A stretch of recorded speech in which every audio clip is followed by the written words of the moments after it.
po mga pinsan ko din. Ayan po, ganyan po kalinis sa amin.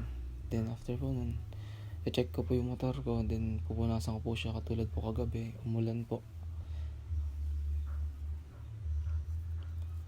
Lagi ko na pong ginagawa yan. Ayan po yung pinakaalaga ko tuwing gigising po ako after po yan, tsaka pagpapasok po ako.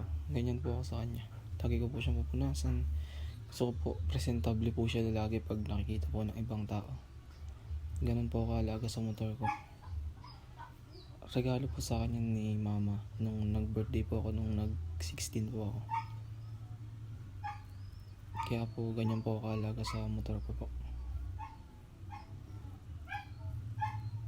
Yan lang po yung gawain ko. Then after po nyan, check ko lang po yung mga activity ko. Then tulog po ulit.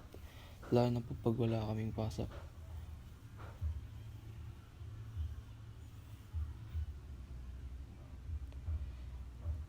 So yun lang po yung pinaka vlog ko po sa pangalawang araw.